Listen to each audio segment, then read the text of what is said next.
नेहमी छाती दुखेलच असं नाही.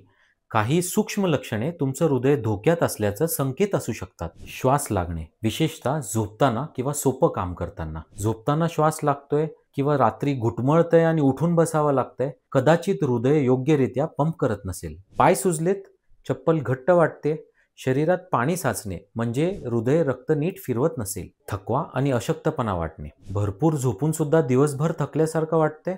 हृदय जर कमजोर असेल तर शरीराला पुरेसा ऑक्सिजन मिळत नाही. अनियमित धडधड होणे म्हणजे पाल्पिटेशन्स.